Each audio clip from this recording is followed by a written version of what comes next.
ਸਾਹਿਬ ਜੀ।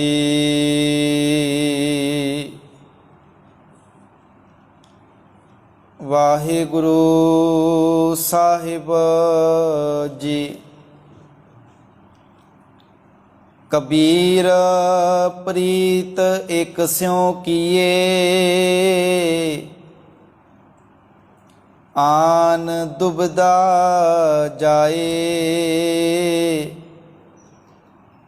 ਭਾਵੇਂ ਲਾਂਬੇ ਕੇਸ ਕਰ, ਭਾਵੇਂ ਕਰਰ ਮੁੰਡਾਏ।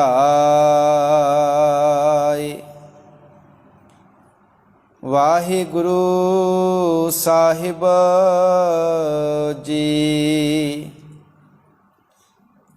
ਰਾਗ ਮਾਰੂ ਬਾਣੀ ਜੈ ਦਿਓ ਜਿਉ ਕੀ।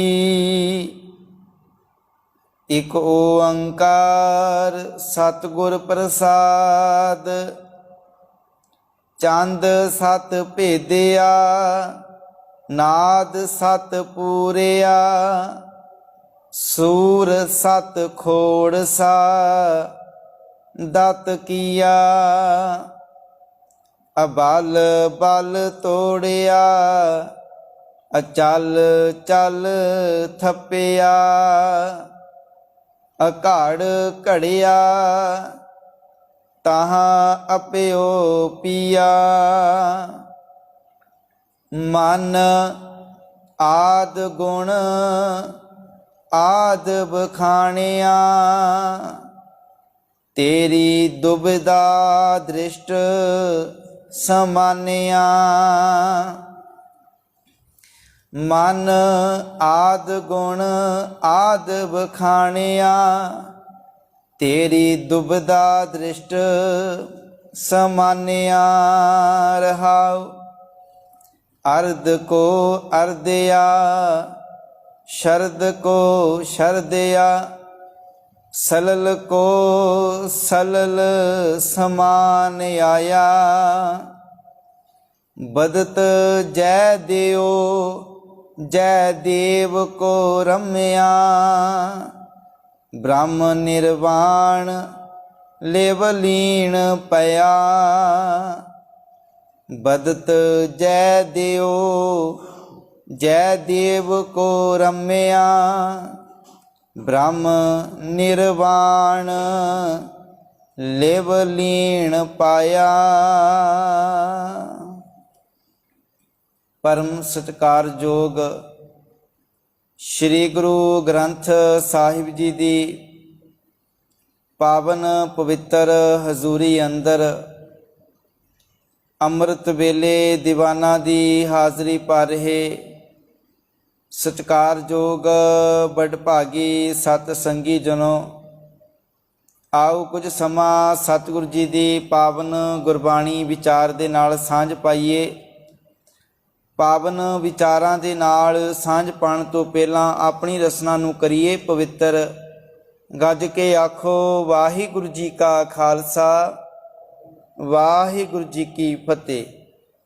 ਆਪ ਜੀ ਨੇ ਭਗਤ ਜੈ ਦੇਵ ਜੀ ਦੀ ਰਸਨਾ ਤੋਂ ਉਚਾਰਨ ਕੀਤਾ ਹੋਇਆ ਪਾਵਨ ਸ਼ਬਦ, ਜਿਸ ਦਾ ਪਾਠ ਦਾਸ ਨੇ ਆਪ ਜੀ ਨਾਲ ਸਾਂਝਾ ਕੀਤਾ ਹੈ।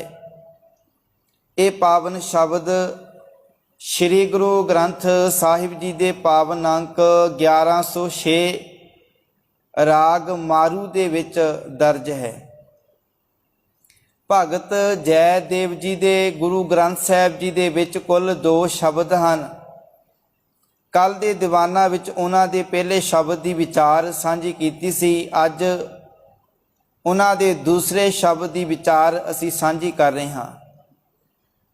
ਭਗਤ ਜੈ ਦੇਵ ਜੀ ਜਿਵੇਂ ਕੋ ਇੱਕ ਬ੍ਰਾਹਮਣ ਜਾਤੀ ਦੇ ਵਿੱਚੋਂ ਸਨ, ਪਰ ਸਤਿਗੁਰ ਦੀ ਬਾਣੀ ਜਿਹੜੀ ਜਾਤ ਪਾਤ ਨੂੰ ਕਿਸੇ ਇਹਨਾਂ ਵਿਚਾਰਾਂ ਨੂੰ ਨਹੀਂ ਮੰਨਦੀ।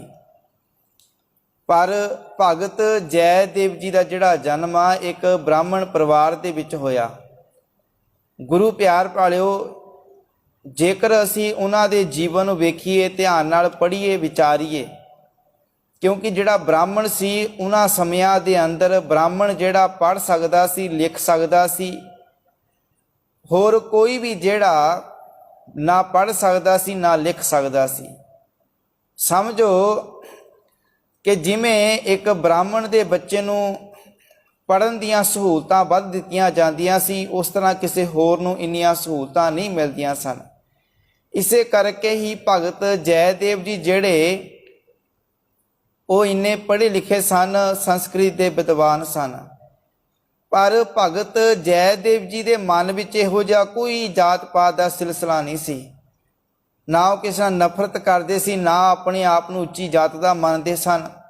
वो सारियां नूं बराबरता नाल वेखदे, अपने जीवन नूं सारियां नाल प्यार दे नाल अपने जीवन दे विच रहिंदे। ते गुरु प्यार वालिओ इसे तरह ही हुण जिहड़ा ब्राह्मण आ उस समय बहुत पढ़िया लिखिया मन्निया जांदा सी। जिन्ने भी सारे लोग अपने घरां दे काम कार जां होर कोई भी गलबात पुछनी हुंदी सी ते ब्राह्मण नूं पुछिया जांदा सी। पर गुरु प्यार वालिओ वेखो, भगत जयदेव जी जिहड़े कि ब्राह्मण दे द्वारा कर्म कांड कीते जांदे सीगे, जो पखंड कीते जांदे सन, भगत जयदेव जी उस परिवार दे विच पैदा होए ते गुरु प्यार वालिओ भगत जयदेव जी नूं किन्नियां मुश्किलां दा सामना करना पिया होवेगा, किन्नी विरोधता झलनी पई होवेगी। क्योंकि वो परिवार भी कदे नहीं चाहुंदा होवेगा कि साडा बच्चा इन्हां मर्यादा तो साडे सिस्टम तो बाहर होके चले। पर गुरु प्यार वालिओ जिहड़े सच दे पुजारी हुंदे आ, सच नाल जुड़े हुंदे आ, वो फिर इन्हां कर्म कांडां इहो जिहियां जिहड़ियां बेढंगियां मर्यादा नूं नहीं मनदे। ते इसे तरह ही गुरु नानक साहब पातशाह जी जदों हिंदुआं दे तीर्थां ते जदों वो अपना प्रचार लैके गए, हिंदुआं दे तीर्थां दी यात्रा कीती, उत्थे उन्हां ने सच दा प्रचार कीता, मनुखता नूं अकाल पुरख दे नाल जोड़िया। हिंदुआं दे तीर्थां वल जदों उन्हां ने अपनी प्रचार फेरी कीती ते उस समय गुरु नानक साहब जी बंगाल दी धरती उत्ते भी गए। ते गुरु प्यार वाले बंगाल की धरती उत्ते पहुँचे तो उत्थे भगत जयदेव जी दे जिहड़े सन अगाह चेले, उन्हां दे पैरोकार वगैरह, ते उन्हां दे कोलों भगत जयदेव जी दे ये दो पावन शब्द जिहड़े गुरु नानक साहब जी ने इकत्तर कीते। क्योंकि गुरु नानक साहब पातशाह जी उही बाणी इकत्तर करते सन जिहड़ी बाणी गुरु नानक साहब की विचार नाल मिलदी होवे, ਜਿਹੜੀ ਬਾਣੀ ਗੁਰਮਤਿ ਦੇ ਆਸ਼ੇ ਅਨੁਸਾਰ ਹੋਵੇ, ਗੁਰਮਤਿ ਤੋਂ ਉਲਟ ਨਾ ਹੋਵੇ। ਉਹ ਭਾਵੇਂ ਭਗਤ ਸਹਿਬਾਨ ਦਾ ਭਾਵੇਂ ਇੱਕ ਸ਼ਬਦ ਚਾਹੇ ਇੱਕ ਪੰਕਤੀ ਕਿਉਂ ਨਾ ਹੋਵੇ, ਉਹ ਵੀ ਗੁਰੂ ਸਾਹਿਬ ਜੀ ਨੇ ਆਪਣੀ ਪੋਥੀ ਵਿੱਚ ਦਰਜ ਕੀਤੀ, ਕਿਉਂਕਿ ਉਹ ਸੱਚ ਪੇਸ਼ ਕਰਦੀ ਸੀ, ਕਿਉਂਕਿ ਇੱਕ ਅਕਾਲ ਪੁਰਖ ਦੀ ਉਹਦੇ ਅੰਦਰ ਵਡਿਆਈ ਸੀ। ਇਸੇ ਤਰ੍ਹਾਂ ਹੀ ਗੁਰੂ ਨਾਨਕ ਸਾਹਿਬ ਪਾਤਸ਼ਾਹ ਜੀ ਨੇ ਜਿਹੜਾ ਕਿ इस बाणी नूं इकत्तर करके अपने को रखिया। अज साडे कोल जिहड़ी उन्हां भगतां दी बाणी सानूं मिलदी आ, असीं सुणदे आ, असीं उन्हां बाणीए दे दर्शन करदे आ। हुण भगत जयदेव जी जिहड़े अज इस पावन शब्द दे विच सानूं की विचार बख्शिश करदे ने, सानूं की सोझी दिंदे ने। भगत जयदेव जी बचन करदे ने रहाव वाली बंद विच, मालिक जी बचन करदे ने, मन हे मन आद गुण आद बखाणिया। आद गुण, आद का अर्थ हुंदा है मुढ़, भाव के जिहड़ा शुरू तो है। कहंदे आद गुण आद बखाणिया, कहंदे आद प्रभु दे गुण, जगत दे मूल, जिहड़ा सारे जगत का मूल आ, जिहड़ा सारे जगत का आधार है। मूल का अर्थ की है बेस, भाव के जिहड़ा जगत नूं पैदा करन वाला, सारे जगत की रचना करन वाला। ते मालिक जी कहंदे मन आद गुण आद बखाणिया। मालिक जी कहंदे हे मन, जगत दे मूल अकाल पुरख वाहिगुरू जिहड़ा है आद बखाणिया। कहंदे उस प्रभु की सिफत सलाह कीतियां, ओदी वडियाई कीतियां, तेरी दुबदा दृष्ट समानिया। कहंदे तेरा जिहड़ा वितकरा वाला सुभाव है, तेरे जीवन च जिहड़ी दुबदा है, जिहड़े तेरे जीवन के अंदर मेर तेर वाला सुभाव है, मालिक जी कहंदे ने उहदा सिमरन करन दे नाल ये तेरा सुभाव जिहड़ा पद्धरा हो गया, तेरे जीवन तो दुबदा खत्म हो जाती है। ਜੇ ਤੂੰ ਪ੍ਰਭੂ ਦੀ ਸਿਫਤ ਸਲਾਹ, ਉਹਦੀ ਵਡਿਆਈ ਕਰੇ, ਉਹਦੇ ਗੁਣਾਂ ਨੂੰ ਜੀਵਨ 'ਚ ਵਸਾ ਲਵੇਂ, ਫਿਰ ਤੇਰਾ ਜੀਵਨ ਦੁਬਿਧਾ ਤੋਂ ਰਹਿਤ ਹੋ ਜਾਵੇਗਾ, ਪੱਧਰਾ ਹੋ ਜਾਵੇਗਾ, ਤੇਰਾ ਜੀਵਨ ਇੱਕ ਸਮਾਨ ਹੋ ਜਾਵੇਗਾ। ਫਿਰ ਤੇਰੇ ਜੀਵਨ ਦੇ ਅੰਦਰ ਕੋਈ ਕਿਸੇ ਨਾਲ ਵਿਤਕਰਾ, ਭੇਦਭਾਵ, ਜਾਤ ਪਾਤ ਜਾਂ ਇਹੋ ਜਿਹਾ ਕੋਈ ਵੀ ਤੇਰੇ ਮਨ ਵਿੱਚ ਵਿਚਾਰ ਨਹੀਂ ਰਹਿ ਜਾਵੇਗਾ। ਗੁਰੂ ਪਿਆਰ ਵਾਲਿਓ, ਜਿਹੜੀ ਦੁਬਿਧਾ ਹੈ, ਦੁਬਿਧਾ ਦਾ ਅਰਥ ਕੀ ਹੈ? ਦੁਚਿੱਤਾਪਨ। ਬੰਦਾ ਜਿਹੜਾ ਦਿਮਾਗ ਆ ਉਹ ਦੁਬਿਧਾ ਵਿੱਚ ਜਦੋਂ ਪੈ ਜਾਵੇ, ਭਾਵ ਕਿ ਡਬਲ ਮਾਈਂਡਡ ਹੋ ਜਾਣਾ। ਮਨੁੱਖ ਦੁਬਿਧਾ ਵਿੱਚ ਉਦੋਂ ਪੈਂਦਾ, ਕਈ ਵਾਰੀ ਵੇਖਣਾ ਮਨੁੱਖ ਤੁਰਿਆ ਜਾ ਰਿਹਾ ਹੋਵੇ ਤੇ ਇੱਕ ਜਗ੍ਹਾ ਦੋ ਰਸਤੇ ਆ ਜਾਣ, ਫਿਰ ਬੰਦਾ ਦੁਬਿਧਾ 'ਚ ਪੈ ਜਾਂਦਾ ਕਿ ਮੈਂ ਕਿਹੜੇ ਰਸਤੇ ਜਾਵਾਂਗਾ ਤੇ ਮੰਜ਼ਿਲ 'ਚ ਪਹੁੰਚਾਂਗਾ। ਹੁਣ ਮਨੁੱਖ ਨੂੰ ਪਤਾ ਨਹੀਂ ਹੈ। ਅਕਸਰ ਸਾਡੇ ਨਾਲ ਇਹ ਜਿਹੜੀਆਂ ਗੱਲਾਂ ਬੀਤਦੀਆਂ, ਅਸੀਂ ਤੁਰੇ ਜਾਂਦੇ ਹਾਂ ਤੇ ਅੱਗੇ ਜਿਹੜਾ ਚੌਂਕ ਆ ਜਾਵੇ, ਕਈ ਵਾਰੀ ਚੌਂਕ ਆ ਜਾਂਦਾ, ਚੌਂਕ ਦੇ ਵਿੱਚ ਹੁਣ 3-4 ਸੜਕਾਂ ਨਿਕਲਦੀਆਂ ਆ ਤੇ ਅਸੀਂ ਦੁਬਿਧਾ ਵਿੱਚ ਪੈ ਜਾਂਦੇ ਉੱਥੇ। ਜੇ ਸਾਨੂੰ ਗਿਆਨ ਨਹੀਂ ਹੈਗਾ, ਜੇ ਸਾਨੂੰ ਗਿਆਨ ਹੈ, ਸਮਝ ਹੈ, ਫਿਰ ਤਾਂ ਸਾਡੇ ਮਨ ਵਿੱਚ ਕੋਈ ਦੁਬਿਧਾ ਨਹੀਂ ਹੈ। ਅਸਲ ਵਿੱਚ ਬੰਦੇ ਦੇ ਜੀਵਨ ਵਿੱਚ ਦੁਬਿਧਾ ਉਦੋਂ ਹੀ ਆਉਂਦੀ ਜਦੋਂ ਉਹਦੇ ਅੰਦਰ ਗਿਆਨ ਨਹੀਂ ਹੁੰਦੀ, ਸਮਝ ਨਹੀਂ ਹੁੰਦੀ। ਕਿਸੇ ਚੀਜ਼ ਬਾਰੇ ਗਿਆਨ ਨਾ ਹੋਵੇ, ਫਿਰ ਦੁਬਿਧਾ ਜੀਵਨ ਵਿੱਚ ਨਹੀਂ ਹੋ ਸਕਦੀ। ਹੁਣ ਜਦੋਂ ਗਿਆਨ ਨਹੀਂ ਹੈ, ਸਮਝ ਨਹੀਂ ਹੈ, ਮਨੁੱਖ ਦੁਬਿਧਾ ਵਿੱਚ ਪੈ ਗਿਆ ਕਿ ਮੈਂ ਕਿਹੜੀ ਸੜਕ, ਕਿਹੜੇ ਪਾਸੇ ਜਾਵਾਂ ਜਾਂ ਕਿਹੜੇ ਪਾਸੇ ਨਹੀਂ ਜਾਵਾਂ। ਫਿਰ ਕੀ ਕਰਦਾ ਆ? ਉਹ ਆਪਣੀ ਦੁਬਿਧਾ ਨੂੰ ਦੂਰ ਕਰਨ ਵਾਸਤੇ ਉੱਥੇ ਦੇ ਰਹਿ ਰਹੇ ਲੋਕਾਂ ਨੂੰ ਪੁੱਛਦਾ ਕਿ ਭਾਈ ਆਹ ਸੜਕ ਕਿੱਧਰ ਨੂੰ ਜਾ ਰਹੀ ਹੈ, ਮੈਂ ਫਲਾਣੀ ਜਗ੍ਹਾ ਤੇ ਜਾਣਾ, ਮੈਨੂੰ ਉਹ ਰਸਤਾ ਦੱਸੋ। ਉਹ ਬੰਦਾ ਫਿਰ ਦੁਬਿਧਾ ਖਤਮ ਕਰਕੇ ਆਪਣੀ ਮੰਜ਼ਿਲ ਤੇ ਪਹੁੰਚ ਜਾਂਦਾ ਹੈ। ਪਰ ਜੇਕਰ ਉਹ ਬੰਦਾ ਦੁਬਿਧਾ ਵਿੱਚ ਹੀ ਰਹੇਗਾ ਨਾ, ਤੇ ਉਹ ਫਿਰ ਆਪਣੀ ਮੰਜ਼ਿਲ ਤੇ ਕਦੇ ਵੀ ਪਹੁੰਚ ਨਹੀਂ ਸਕਦਾ, ਰਸਤੇ ਵਿੱਚ ਹੀ ਖੜਾ ਰਹੇਗਾ। ਤੇ ਮਾਲਿਕ ਜੀ ਕਹਿੰਦੇ ਨੇ, ਇਸੇ ਤਰ੍ਹਾਂ ਮਨੁੱਖ ਦੇ ਜੀਵਨ ਅੰਦਰ ਦੁਬਿਧਾ ਜੇਕਰ ਪੈਦਾ ਹੋ ਜਾਵੇ, ਇਹ ਵੀ ਕਦੀ ਉਸ ਮਾਲਿਕ ਵਾਹਿਗੁਰੂ ਦੇ ਸਹੀ ਰਸਤੇ ਉੱਤੇ ਨਹੀਂ ਤੁਰ ਸਕਦਾ। ਜਦੋਂ ਮਾਲਿਕ ਜੀ ਕਹਿੰਦੇ ਨੇ ਮਨੁੱਖ ਦੇ ਜੀਵਨ 'ਚ ਦੁਬਿਧਾ ਪੈਦਾ ਹੋ ਗਈ, ਕਦੇ ਵੀ ਕਾਮਯਾਬ ਨਹੀਂ ਹੋ ਸਕਦਾ। ਵੇਖੋ, ਪਰਿਵਾਰ ਦੇ ਅੰਦਰ ਕਿਸੇ ਗੱਲ ਨੂੰ ਲੈ ਕੇ ਦੁਬਿਧਾ ਖੜੀ ਹੋ ਜਾਵੇ ਤੇ ਪਰਿਵਾਰ ਫਿਰ ਬਿਖਰ ਜਾਂਦਾ ਆ। ਕਈ ਵਾਰੀ ਦੋ ਭਰਾਵਾਂ ਦੇ ਵਿੱਚ ਦੁਬਿਧਾ ਹੋ ਜਾਂਦੀ ਕਿਸੇ ਗੱਲ ਨੂੰ ਲੈ ਕੇ, ਗਿਆਨ ਨਹੀਂ ਹੁੰਦਾ ਨਾ, ਸਮਝ ਨਹੀਂ ਹੁੰਦੀ ਕਿ ਭਾਈ ਮੈਨੂੰ ਸਹੀ ਗੱਲ ਬਾਰੇ ਪਤਾ ਨਹੀਂ ਲੱਗਾ, ਜਿਸ ਕਰਕੇ ਭਰਾ ਦੇ ਪ੍ਰਤੀ ਦੁਬਿਧਾ ਪੈਦਾ ਹੋ ਗਈ। ਕਈ ਵਾਰੀ ਉਹ ਦੁਬਿਧਾ ਜਿਹੜੀ ਨਾ ਪਰਿਵਾਰ ਨੂੰ, ਦੋਵਾਂ ਭਰਾਵਾਂ ਨੂੰ ਆਪਸ ਵਿੱਚ ਲੜਾ ਦਿੰਦੀ ਆ। ਜੇ ਗੁਰੂ ਪਿਆਰ ਵਾਲਿਓ ਸਾਡੇ ਪਰਿਵਾਰਾਂ ਵਿੱਚ ਦੁਬਿਧਾ ਆ ਜਾਵੇ, ਸਾਡੇ ਪਰਿਵਾਰ ਖਤਮ ਹੋ ਸਕਦੇ ਨੇ। ਭਰਾਵਾਂ ਵਿੱਚ, ਮਿੱਤਰਾਂ ਵਿੱਚ ਆ ਜਾਵੇ ਦੁਬਿਧਾ, ਤੇ ਉਹ ਮਿੱਤਰ ਜਿਹੜੇ ਸਦਾ ਵਾਸਤੇ ਇਕੱਠੇ ਨਹੀਂ ਰਹਿ ਸਕਦੇ। ਤੇ ਪਾਤਸ਼ਾਹ ਜੀ ਦੀ ਪਾਵਨ ਬਾਣੀ ਦਾ ਬਚਨ ਆ, ਮਾਲਿਕ ਜੀ ਕਹਿੰਦੇ ਨੇ, ਕਹਿੰਦੇ ਜੇਕਰ ਤੇਰਾ ਜੀਵਨ ਇੱਕ ਹੋਵੇ, ਫੇਰ ਹੀ ਤੂੰ ਜਿਹੜਾ ਆਪਣੇ ਜੀਵਨ ਦੇ ਵਿੱਚ ਅੱਗੇ ਵੱਧ ਸਕਦਾ ਆ। ਮਾਲਿਕ ਜੀ ਨੇ ਬੜੀ ਸੋਹਣੀ ਉਦਾਹਰਨ ਦਿੱਤੀ ਆ, ਕਹਿੰਦੇ ਜੇ ਇੱਕ ਹੋਏ ਤਾਂ ਉਗਵੇ। ਕਹਿੰਦੇ ਜੇਕਰ ਬੀਜ, ਹੁਣ ਵੇਖੋ ਜਿਹੜਾ ਬੀਜ ਹੁੰਦਾ ਨਾ, ਉਹ ਜੇਕਰ ਸਾਬਤਾ ਹੋਵੇ ਨਾ ਬੀਜ, ਫੇਰ ਹੀ ਉੱਗਦਾ ਆ। ਕਿਸਾਨ ਜਿਹੜਾ ਨਾ, ਜਿਹੜਾ ਸਾਬਤਾ ਬੀਜ ਉਹੀ ਜਿਹੜਾ ਧਰਤੀ 'ਚ ਪਾਉਂਦਾ ਹੈ, ਉਹਨੂੰ ਪਤਾ ਇਹਨੇ ਉੱਗਣਾ ਆ। ਹੁਣ ਜਿਹੜਾ ਬੀਜ ਦਲਿਆ ਹੋਵੇ, ਭੁਰਿਆ ਹੋਵੇ, ਜਿਹੜਾ ਬੀਜ ਆਪਸ ਵਿੱਚ ਪਾਟਾ ਹੋਵੇ, ਤੇ ਉਹ ਬੀਜ ਕਦੇ ਵੀ ਕਿਸਾਨ ਜਿਹੜਾ ਖੇਤਾਂ ਵਿੱਚ ਨਹੀਂ ਪਾਉਂਦਾ। ਜਿਹੜਾ ਸਾਬਤਾ ਬੀਜ ਹੋਵੇਗਾ, ਭਾਵ ਕਿ ਜਿਹੜਾ ਇੱਕ ਹੋਵੇਗਾ, ਦੋ ਨਹੀਂ ਹੋਣਗੇ, ਜਿਹੜੇ ਆਪਸ ਵਿੱਚ ਪਾਟੇ ਨਹੀਂ ਹੋਣਗੇ। ਮਾਲਿਕ ਜੀ ਕਹਿੰਦੇ ਜੇ ਇੱਕ ਹੋਏ ਤਾਂ ਉਗਵੇ।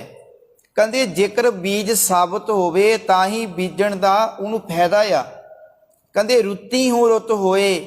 ਮਾਲਿਕ ਜੀ ਕਹਿੰਦੇ ਨੇ ਜੇਕਰ ਬੀਜ ਸਾਬਤ ਨਹੀਂ ਹੈਗਾ ਤੇ ਉਹ ਬੀਜ ਫਿਰ ਪੈਦਾ ਵੀ ਨਹੀਂ ਹੋ ਸਕਦਾ। ਇਸੇ ਤਰ੍ਹਾਂ ਹੀ ਜੇਕਰ ਮਨੁੱਖ ਦਾ ਮਨ ਸਾਬਤ ਹੋਵੇ, ਭਾਵ ਕਿ ਜੇਕਰ ਮਨੁੱਖ ਦਾ ਮਨ ਇੱਕ ਹੋਵੇ, ਮਨ ਪਾਟਿਆ ਨਾ ਹੋਵੇ, ਭਾਵ ਮਨ ਵਿੱਚ ਦੁਬਿਧਾ ਨਾ ਹੋਵੇ, ਮਨ ਦੁਚਿੱਤੇਪਨ ਵਿੱਚ ਨਾ ਫਸਿਆ ਹੋਵੇ, ਕਹਿੰਦੇ ਫੇਰ ਹੀ ਜਿਹੜਾ ਉਹ ਅਕਾਲ ਪੁਰਖ ਵਾਹਿਗੁਰੂ ਦੇ ਨਾਮ ਨਾਲ ਜੁੜ ਸਕਦਾ ਆ, ਫੇਰ ਹੀ ਆਪਣੇ ਜੀਵਨ ਅੰਦਰ ਕੁਝ ਉਹ ਲਾਭ ਪ੍ਰਾਪਤ ਕਰ ਸਕਦਾ ਆ। ਤੇ ਪਾਤਸ਼ਾਹ ਜੀ ਬਚਨ ਕਰਦੇ ਨੇ, ਕਹਿੰਦੇ ਜੀਵਨ ਦੇ ਅੰਦਰ ਦੁਬਿਧਾ ਹੈ, ਪਰ ਇਹ ਦੁਬਿਧਾ ਨੂੰ ਦੂਰ ਕਿਵੇਂ ਕੀਤਾ ਜਾ ਸਕਦਾ ਆ। ਅਸੀਂ ਪਹਿਲਾਂ ਵਿਚਾਰਿਆ ਕਿ ਪ੍ਰਭੂ ਦੇ ਗੁਣ ਗਾਣ ਦੇ ਨਾਲ ਹੀ ਤੂੰ ਇਸ ਦੁਬਿਧਾ ਨੂੰ ਦੂਰ ਕਰ ਸਕਦਾ ਆ। ਮਾਲਿਕ ਜੀ ਕਹਿੰਦੇ ਕਬੀਰ ਪ੍ਰੀਤ ਇੱਕ ਸਿਉ ਕੀਏ। ਮਾਲਿਕ ਜੀ ਕਹਿੰਦੇ ਭਲਿਆ ਇੱਕ ਪ੍ਰਮਾਤਮਾ ਨਾਲ ਪ੍ਰੀਤ ਕਰ, ਇੱਕ ਅਕਾਲ ਪੁਰਖ ਵਾਹਿਗੁਰੂ ਦੇ ਨਾਲ ਪਿਆਰ ਕਰ, ਰੱਬੀ ਗੁਣਾਂ ਨਾਲ ਪਿਆਰ ਪਾ, ਆਨ ਦੁਬਿਧਾ ਜਾਏ। ਕਹਿੰਦੇ ਤੇਰੇ ਜੀਵਨ ਵਿੱਚੋਂ ਹੋਰ ਜਿਹੜੀਆਂ ਦੁਬਿਧਾਵਾਂ ਪਈਆਂ ਹੋਈਆਂ ਨਾ ਸਾਰੀਆਂ ਖਤਮ ਹੋ ਜਾਣਗੀਆਂ। ਪਰ ਮਾਲਿਕ ਜੀ ਕਹਿੰਦੇ ਭਾਵੇਂ ਲਾਂਬੇ ਕੇਸ ਕਰ। ਕਹਿੰਦੇ ਜੇਕਰ ਤੂੰ ਮਾਲਕ ਦੇ ਨਾਲ ਪ੍ਰੀਤ ਨਹੀਂ ਜੋੜਦਾ, ਜੇਕਰ ਤੂੰ ਇੱਕ ਅਕਾਲ ਪੁਰਖ ਦੇ ਨਾਲ ਆਪਣੇ ਜੀਵਨ ਨੂੰ ਨਹੀਂ ਜੋੜਦਾ, ਤੇ ਮਾਲਕ ਜੀ ਕਹਿੰਦੇ ਫਿਰ ਇਹ ਦੁਬਿਧਾ ਤੇਰੇ ਜੀਵਨ ਚੋਂ ਖਤਮ ਨਹੀਂ ਹੋ ਸਕਦੀ, ਤੇਰੇ ਜੀਵਨ ਚੋਂ ਡਰ ਦੂਰ ਨਹੀਂ ਹੋ ਸਕਦੇ। ਕਹਿੰਦੇ ਭਾਵੇਂ ਲਾਂਬੇ ਕੇਸ ਕਰ, ਭਾਵੇਂ ਕਹਿੰਦੇ ਲੰਮੀਆਂ ਲੰਮੀਆਂ ਜਟਾਂ ਰੱਖ ਲਾ ਤੂੰ। ਬੜੇ ਲੋਕ ਆ ਕਈਆਂ ਨੇ ਲੰਬੀਆਂ ਲੰਮੀਆਂ ਜਟਾਂ ਹੁੰਦੀਆਂ ਆ ਰੱਖੀਆਂ, ਉਹ ਕਹਿੰਦੇ ਕਿ ਸ਼ਾਇਦ ਇਹਨਾਂ ਜਟਾਂ ਰੱਖਣ ਦੇ ਨਾਲ ਮਨ ਸ਼ਾਂਤ ਹੋ ਜਾਵੇਗਾ, ਮਨ 'ਚ ਟਿਕਾ ਆ ਜਾਵੇਗਾ। ਪਰ ਮਾਲਿਕ ਜੀ ਕਹਿੰਦੇ ਭਾਵੇਂ ਤੂੰ ਲੰਮੀਆਂ ਲੰਮੀਆਂ ਜਟਾਂ ਵੀ ਰੱਖ ਲਾ, ਭਾਵੇਂ ਘਰਣ ਮੁੜਾਏ, ਕਹਿੰਦੇ ਭਾਵੇਂ ਤੂੰ ਅੱਗਾ ਸਿਰ ਗੰਜਾ ਕਰ ਲਾ, ਸਿਰ ਤੋਂ ਭਾਵੇਂ ਸਾਰੇ ਵਾਲ ਵੀ ਕਟਾ ਦੇ।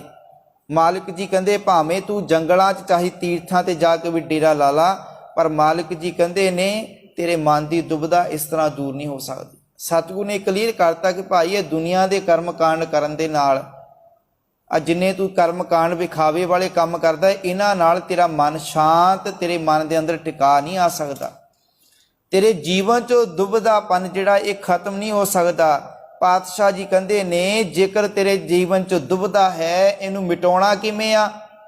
ਹੁਣ ਗੁਰੂ ਪਿਆਰ ਵਾਲਿਓ ਜਿਵੇਂ ਕਈ ਵਾਰੀ ਦੁਬਿਧਾ ਪੈਦਾ ਹੋ ਜਾਵੇ ਤੇ ਅਸੀਂ ਕੀ ਕਰਦੇ ਹਾਂ, ਪਾਤਸ਼ਾਹ ਕਹਿੰਦੇ ਨੇ ਹੋਏ ਇਕੱਤਰ ਮਿਲੋ ਮੇਰੇ ਭਾਈ। ਕਹਿੰਦੇ ਭਾਈ ਮੇਰੇ ਵੀਰ ਸਾਰੇ ਸਤ ਸੰਗ ਵਿੱਚ ਬੈਠੋ, ਸਾਰੇ ਇਕੱਤਰ ਹੋਵੋ, ਇਕੱਠੇ ਹੋਵੋ। ਕਈ ਵਾਰੀ ਵੇਖੋ ਸਾਡੇ ਆਲੇ ਦੁਆਲੇ ਕਿਸੇ ਗੱਲ ਨੂੰ ਲੈ ਕੇ ਕੋਈ ਵਿਤਕਰਾ ਹੈ, ਕੋਈ ਦੁਬਿਧਾ ਹੈ, ਅਸੀਂ ਕਹਿੰਦੇ ਭਾਈ ਪਹਿਲਾਂ ਸਾਰੇ ਇਕੱਠੇ ਹੋਵੋ, ਸਾਰੇ ਇਕੱਠੇ ਬੈਠ ਕੇ ਉਸ ਗੱਲ ਨੂੰ ਕਲੀਅਰ ਕਰੋ, ਫਿਰ ਤੁਹਾਡੀ ਜੋ ਝਗੜਾ ਖਤਮ ਹੋ ਸਕਦਾ। ਜਿਵੇਂ ਭਰਾਵਾਂ ਵਿੱਚ, ਸਾਡੇ ਰਿਸ਼ਤੇਦਾਰਾਂ ਵਿੱਚ ਕਿਸੇ ਗੱਲ ਨੂੰ ਦੁਬਿਧਾ ਲੈ ਕੇ, ਕਿਸੇ ਗੱਲ ਨੂੰ ਲੈ ਕੇ ਦੁਬਿਧਾ ਹੋ ਜਾਵੇ, ਅਸੀਂ ਕਹਿੰਦੇ ਭਾਈ ਚਲੋ ਪਹਿਲਾਂ ਸਾਰਿਆਂ ਨੂੰ ਬੁਲਾਵੋ, ਸਾਰਿਆਂ ਨੂੰ ਬੁਲਾਵੋ, ਗੱਲ ਅਸਲ ਵਿੱਚ ਹੈ ਕੀ ਆ। ਤੇ ਜਦੋਂ ਗੁਰੂ ਪਿਆਰ ਵਾਲਿਓ ਸਾਰੇ ਰਲ ਮਿਲ ਕੇ ਬੈਠਦੇ ਆ, ਬੈਠ ਕੇ ਉਸ ਗੱਲ ਤੇ ਵਿਚਾਰ ਕਰਦੇ ਆ ਤੇ ਗੱਲ ਫਿਰ ਜਿਹੜੀ ਉਹ ਕਲੀਅਰ ਹੋ ਜਾਂਦੀ ਆ, ਫਿਰ ਦੁਬਿਧਾ ਖਤਮ ਹੋ ਜਾਂਦੀ ਆ। ਫਿਰ ਉੱਥੇ ਸਾਰੇ ਰਲ ਮਿਲ ਕੇ ਬੈਠਦੇ ਆ, ਭਾਵ ਕਿ ਉਹਨਾਂ ਵਿੱਚ ਫਿਰ ਪਿਆਰ ਦੀ ਸਾਂਝ ਵੱਜਦੀ ਆ, ਫਿਰ ਜਿਹੜੇ ਨਫ਼ਰਤ ਜਿਹੜੀ ਹੁੰਦੀ ਨਾ ਅੰਦਰੋਂ ਖਤਮ ਹੋ ਜਾਂਦੀ ਆ। ਤੇ ਮਾਲਿਕ ਜੀ ਕਹਿੰਦੇ ਨੇ ਹੋਏ ਇਕੱਤਰ ਮਿਲੋ ਮੇਰੇ ਭਾਈ, ਦੁਬਿਧਾ ਦੂਰ ਕਰੋ ਲਿਵ ਲਾਏ। ਮਾਲਿਕ ਜੀ ਕਹਿੰਦੇ ਭਲਿਓ ਸਾਰੇ ਸਤ ਸੰਗ ਵਿੱਚ ਇਕੱਠੇ ਹੋਵੋ, ਬੈਠ ਕੇ ਵਿਚਾਰ ਕਰੋ, ਬੈਠ ਕੇ ਉਸ ਗੱਲ ਤੇ ਵਿਚਾਰ ਕਰੋ ਜਿਸ ਗੱਲ ਨੂੰ ਲੈ ਕੇ ਤੁਹਾਡੇ ਮਨ 'ਚ ਦੁਬਿਧਾ ਆ। ਮਾਲਿਕ ਜੀ ਕਹਿੰਦੇ ਫਿਰ ਇਸ ਤਰ੍ਹਾਂ ਗੁਰੂ ਦੇ ਚਰਨਾਂ ਵਿੱਚ ਬੈਠ ਕੇ ਮੇਰ ਤੇਰ ਮੁਕਾਇਆ ਕਰੋ। ਇਹ ਵਿਤਕਰਿਆਂ ਵਾਲੀਆਂ ਭਾਵਨਾ ਕਹਿੰਦੇ ਆਪਣੇ ਜੀਵਨ 'ਚੋਂ ਖਤਮ ਕਰ ਲਵੋ। ਤੇ ਪਰ ਮਾਲਿਕ ਜੀ ਬਚਨ ਕਰਦੇ ਨੇ, ਕਹਿੰਦੇ ਦੁਬਿਧਾ ਨਾ ਪੜੋ। ਹੁਣ ਉਹ ਲੋਕ ਦੁਬਿਧਾ ਵਿੱਚ ਪਏ ਹੋਏ ਆ, ਕਿਹੜੇ? ਦੁਬਿਧਾ ਨਾ ਪੜੋ ਹਰ ਬਿਨ ਹੋਰ ਨਾ ਪੂਜੋ। ਕਹਿੰਦੇ ਪਰਮਾਤਮਾ ਤੋਂ ਬਿਨਾ ਕਿਸੇ ਹੋਰ ਦੇ ਆਸਰੇ ਦੀ ਭਾਲ ਵਿੱਚ ਨਹੀਂ ਪਈਦਾ। ਕਹਿੰਦੇ ਇੱਕ ਰੱਬ ਤੋਂ ਬਗੈਰ ਕਿਸੇ ਹੋਰ ਦੇ ਆਸਰੇ ਵਿੱਚ ਨਾ ਰਹਿ। ਹੁਣ ਉਹ ਸਾਰੀ ਦੁਬਿਧਾ ਵਿੱਚ ਪਏ ਹੋਏ, ਉਹਨਾਂ ਨੂੰ ਇਹੀ ਨਹੀਂ ਪਤਾ ਲੱਗਦਾ ਕਿ ਅਸੀਂ ਪੂਜਾ ਕਿਹਦੀ ਕਰੀਏ। ਉਹ ਕਦੀ ਕਬਰਾਂ ਦੀ ਪੂਜਾ ਕਰਦੇ ਆ, ਕਦੀ ਮੜੀਆਂ ਦੀ ਪੂਜਾ ਕਰੀ ਜਾਂਦੇ ਆ, ਕਦੀ ਪੱਥਰਾਂ ਦੀ ਪੂਜਾ ਕਰੀ ਜਾਂਦੇ, ਕਦੀ ਕਿਸੇ ਦੇਹਧਾਰੀ ਦੀ ਪੂਜਾ ਕਰੀ ਜਾਂਦੇ, ਕਦੀ ਕਿਸੇ ਕੋ ਪੁੱਛ ਲੈਣ ਚਲੇ ਜਾਂਦੇ, ਕਦੀ ਕਿਸੇ ਸਿਆਣੇ ਕੋ ਬਹਿ ਜਾਂਦੇ, ਕੋਈ ਕਿਤੇ ਜਾ ਕੇ ਬਾਲ ਖਿਲਾਰ ਕੇ ਸਿਰ ਘੁਮਾਉਣ ਲੱਗ ਪੈਂਦਾ ਆ।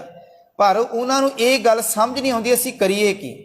ਉਹ ਦੁਬਿਧਾ ਵਿੱਚ ਪਏ ਹੋਏ ਆ, ਉਹਨਾਂ ਨੂੰ ਅਜੇ ਤੱਕ ਪਤਾ ਨਹੀਂ ਕਿ ਸਾਨੂੰ ਸਾਡੇ ਜੀਵਨ 'ਚ ਸ਼ਾਂਤੀ, ਸਾਡੇ ਜੀਵਨ 'ਚ ਟਿਕਾ ਕਿੱਥੋਂ ਆਉਣਾ ਆ। ਹੁਣ ਸਤਿਗੁਰੂ ਜੀ ਇਹ ਸਾਡੇ ਸਾਹਮਣੇ ਵਿਚਾਰ ਕਲੀਅਰ ਕਰਦੇ ਆ, ਕਹਿੰਦੇ ਦੁਬਿਧਾ ਨਾ ਪੜੋ ਹਰ ਬਿਨ ਹੋਰ ਨਾ ਪੂਜੋ। ਭਾਈ ਤੁਸੀਂ ਦੁਬਿਧਾ ਵਿੱਚ ਨਾ ਪਵੋ, ਤੁਸੀਂ ਹਰੀ ਤੋਂ ਬਗੈਰ ਕਿਸੇ ਹੋਰ ਦੀ ਪੂਜਾ ਨਾ ਕਰੋ, ਤੁਸੀਂ ਹਰੀ ਤੋਂ ਬਗੈਰ ਕਿਸੇ ਹੋਰ ਅੱਗੇ ਸੀਸ ਨਾ ਝੁਕਾਵੋ। ਕਹਿੰਦੇ ਜੇਕਰ ਤੁਹਾਡੇ ਜੀਵਨ 'ਚ ਸ਼ਾਂਤੀ ਆਉਣੀ ਆ, ਤੁਹਾਡੇ ਜੀਵਨ 'ਚ ਟਿਕਾ ਆਉਣਾ, ਤੇ ਅਕਾਲ ਪੁਰਖ ਦੇ ਚਰਨਾਂ ਵਿੱਚ, ਸਤਿਗੁਰੂ ਦੇ ਚਰਨਾਂ ਵਿੱਚ ਜੁੜ ਕੇ ਹੀ ਟਿਕਾ ਆ ਸਕਦਾ ਆ। ਹੋਰ ਤੁਸੀਂ ਜਿੱਥੇ ਮਰਜ਼ੀ ਘੁੰਮੀ ਜਾਵੋ। ਮਾਲਿਕ ਜੀ ਕਹਿੰਦੇ ਦੁਬਿਧਾ ਨਾ ਪੜੋ ਹਰ ਬਿਨ ਹੋਰ ਨਾ ਪੂਜੋ, ਮੜੇ ਮਸਾਣ ਨਾ ਜਾਈ। ਮੜੇ ਦਾ ਅਰਥ ਹੁੰਦਾ ਸਮਾਧ, ਕਬਰ। ਮਸਾਣ ਕੀ ਹੁੰਦਾ?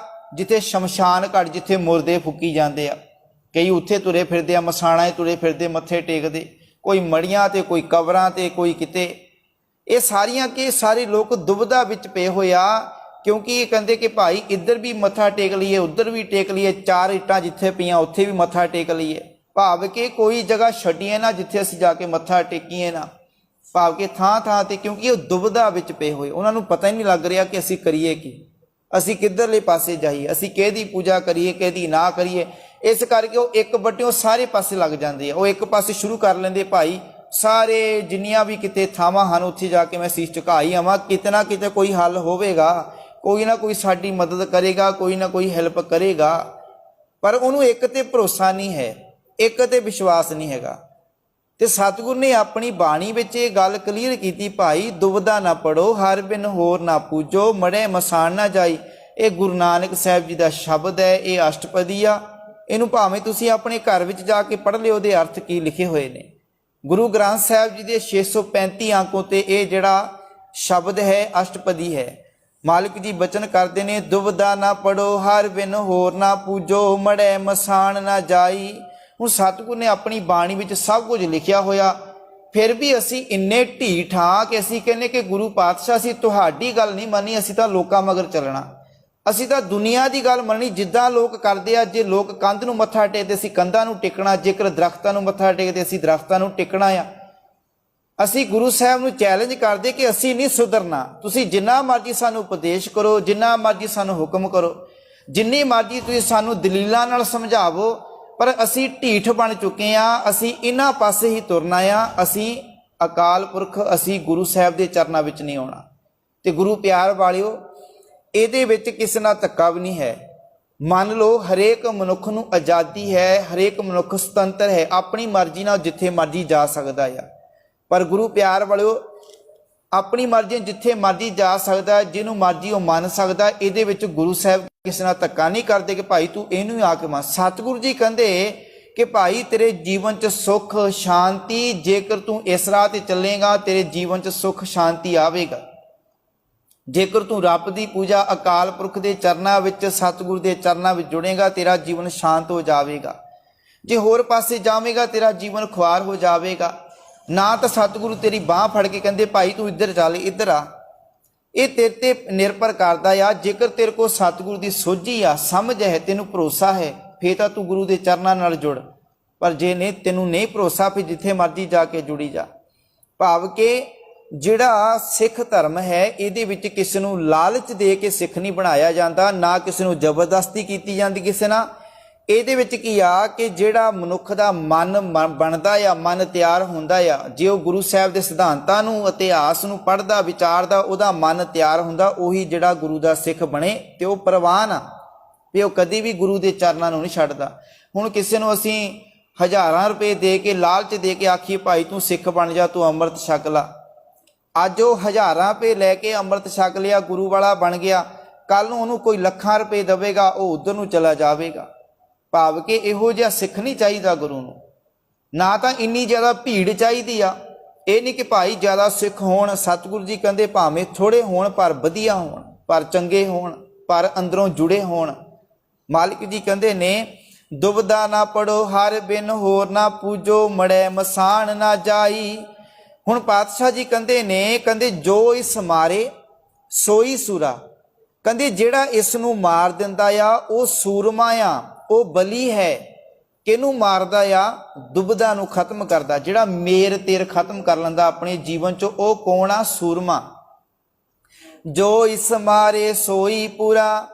ਕਹਿੰਦੇ ਜਿਹੜਾ ਇਸ ਨੂੰ ਮੁਕਾ ਲੈਂਦਾ ਆ, ਅਸਲ ਵਿੱਚ ਉਹੀ ਮਨੁੱਖ ਜਿਹੜਾ ਸਾਰੇ ਗੁਣਾਂ ਦਾ ਮਾਲਕ ਹੈ, ਉਹੀ ਜਿਹੜਾ ਆਪਣੇ ਜੀਵਨ 'ਚ ਪੂਰਾ ਆ।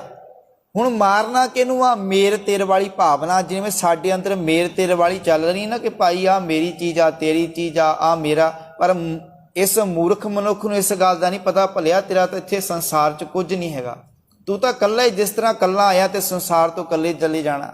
ਕਹਿੰਦੇ ਜੋ ਇਸ ਮਾਰੇ ਸੋਈ ਪੂਰਾ, ਜੋ ਇਸ ਮਾਰੇ ਤਿਸੈ ਵਡਿਆਈ। ਕਹਿੰਦੇ ਜਿਹੜਾ ਮਨੁੱਖ ਦੁਬਿਧਾ ਨੂੰ ਖਤਮ ਕਰ ਲੈਂਦਾ ਜੀਵਨ 'ਚੋਂ, ਕਹਿੰਦੇ ਉਹਨੂੰ ਹਰ ਥਾਂ ਵਡਿਆਈ ਆਦਰ ਮਿਲਦਾ ਆ। ਜੋ ਇਸ ਮਾਰੇ ਤਿਸ ਕਾ ਦੁੱਖ ਜਾਈ। ਕਹਿੰਦੇ ਜਿਹੜਾ ਮਨੁੱਖ ਇਸ ਮੇਰ ਤੇਰ ਨੂੰ ਮੁਕਾ ਲੈਂਦਾ ਆ, ਪਾਤਸ਼ਾਹ ਕਹਿੰਦੇ ਨੇ ਉਹਦਾ ਹਰੇਕ ਕਿਸਮ ਦਾ ਦੁੱਖ ਦੂਰ ਹੋ ਜਾਂਦਾ।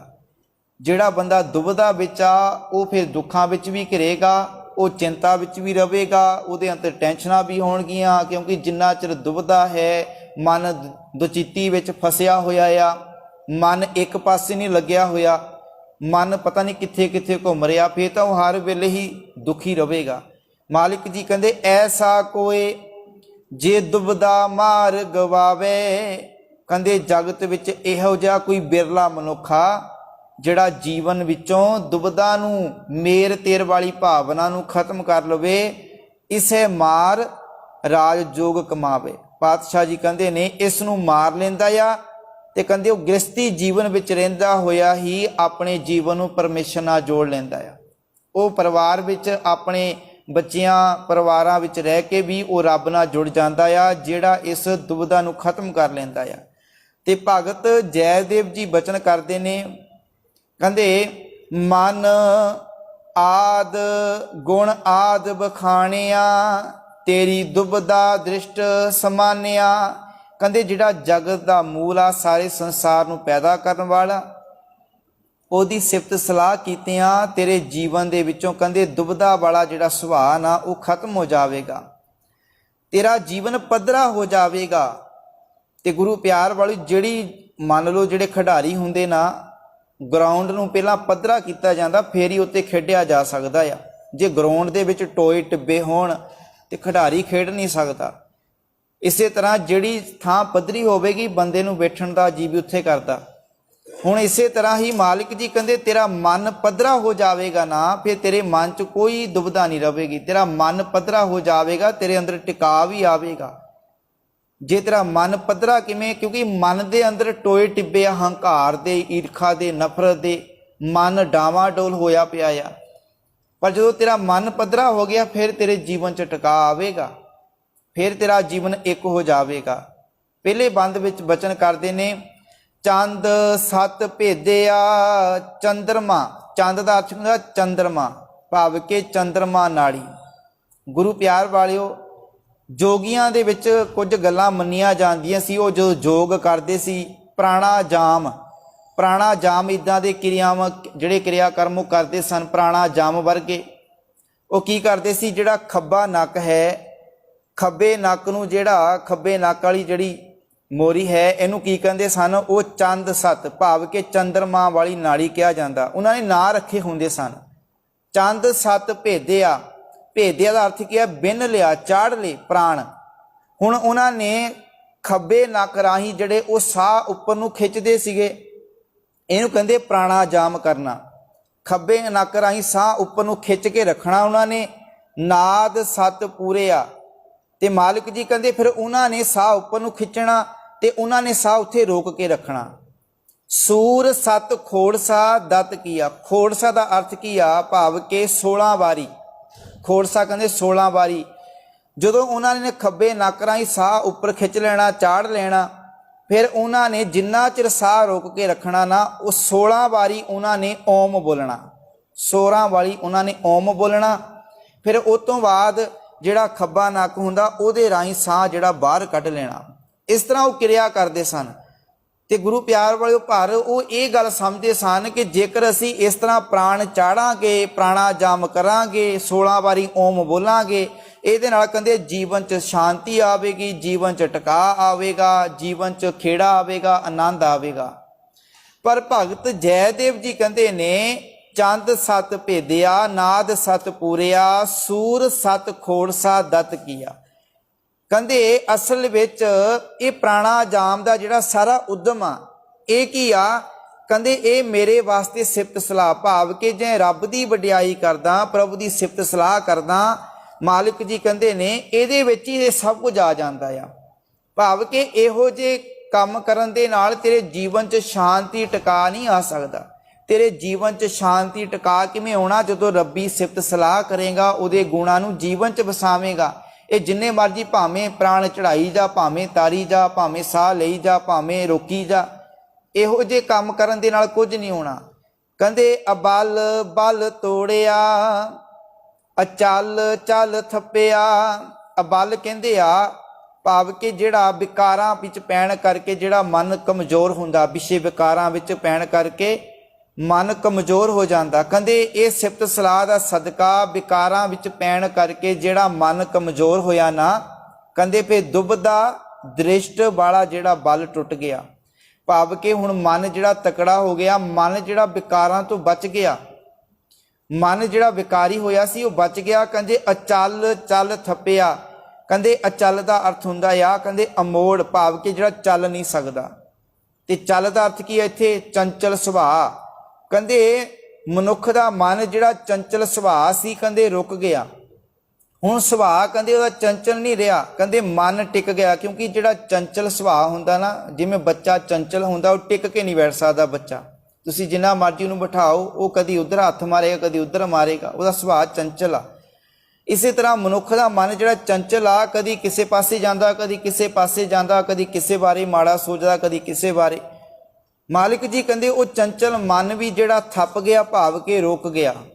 ਅਘੜ ਘੜਿਆ ਤਾਂ ਆਪੋ ਪੀਆ। ਮਾਲਿਕ ਜੀ ਕਹਿੰਦੇ ਨੇ ਇਸ ਅਲੜ ਮਨ ਨੇ ਹੁਣ ਇਹੋ ਜੀ ਸੋਹਣੀ ਘਾੜਤ ਘੜ ਲਈ ਆ, ਕਹਿੰਦੇ ਘਾੜਤ ਵਾਲਾ ਹੋ ਗਿਆ। ਕਹਿੰਦੇ ਇੱਥੇ ਅੱਪੜ ਕੇ ਕਹਿੰਦੇ ਇਹਨੇ ਨਾਮ ਦਾ ਅੰਮ੍ਰਿਤ ਪੀ ਲਿਆ। ਤਿੱਥੇ ਘੜੀਐ ਸੁਰਤ ਮਤ ਮਨ ਬੁੱਧ, ਉਹਦੀ ਸੁਰਤ ਮਨ ਤੇ ਬੁੱਧ ਵੀ ਜਿਹੜੀ ਘੜੀ ਗਈ ਗੁਰੂ ਦੇ ਸ਼ਬਦ ਨਾਲ, ਪ੍ਰਭੂ ਦੀ ਸਿਫਤ ਸਲਾਹ ਵਡਿਆਈ ਦੇ ਨਾਲ। ਫਿਰ ਉਹਨੇ ਨਾਮ ਦਾ ਅੰਮ੍ਰਿਤ ਜਿਹੜਾ ਪ੍ਰਾਪਤ ਕਰ ਲਿਆ, ਕਹਿੰਦੇ ਜੀਵਨ 'ਚ ਉਹਨੇ ਪੀ ਲਿਆ। ਅੱਗੇ ਭਗਤ ਜੈਵਦੇਵ ਜੀ ਬਚਨ ਕਰਦੇ ਨੇ, ਅਰਧ ਕੋ ਅਰਧਿਆ ਸਰਦ ਕੋ ਸਰਦਿਆ। ਕਹਿੰਦੇ ਜੈਦੇਵ ਜੀ ਆਖਦੇ ਨੇ ਕਿ ਜੇ ਆਰਾਧਨ ਜੋਗ ਪ੍ਰਭੂ ਦੀ ਆਰਾਧਨਾ ਕਰੀਏ, ਆਰਾਧਨ ਜੋਗ ਅਕਾਲ ਪੁਰਖ ਵਾਹਿਗੁਰੂ ਦੀ ਆਰਾਧਨਾ ਕਰੀਏ, ਜੇ ਸ਼ਰਧਾ ਜੋਗ ਪ੍ਰਭੂ ਦੀ ਸਿਦਕ ਧਾਰੀਏ, ਭਰੋਸਾ ਰੱਖੀਏ, ਸਲਲ ਕੋ ਸਲਲ ਸਮਾਨ ਆਇਆ। ਸਲਲ ਕਹਿੰਦੇ ਪਾਣੀ, ਕਹਿੰਦੇ ਉਸ ਨਾਲ ਮਨੁੱਖ ਦਾ ਜੀਵਨ ਇੱਕ ਰੂਪ ਹੋ ਜਾਂਦਾ ਆ। ਕਹਿੰਦੇ ਜਿਵੇਂ ਸਲਲ ਭਾਵ ਕਿ ਪਾਣੀ ਨਾਲ ਪਾਣੀ ਮਿਲ ਜਾਵੇ, ਉਹਨੂੰ ਵੱਖਰਾ ਨਹੀਂ ਕੀਤਾ ਜਾ ਸਕਦਾ, ਇਸ ਤਰ੍ਹਾਂ ਮਨੁੱਖ ਦਾ ਜੀਵਨ ਵੀ ਰੱਬ ਦੇ ਨਾਲ ਇੱਕ ਹੋ ਜਾਂਦਾ ਜੇਕਰ ਆਰਾਧਨ ਜੋਗ ਤੇ ਸ਼ਰਧਾ ਜੋਗ ਅਕਾਲ ਪੁਰਖ ਵਾਹਿਗੁਰੂ ਵਿੱਚ ਭਰੋਸਾ ਰੱਖੀਏ।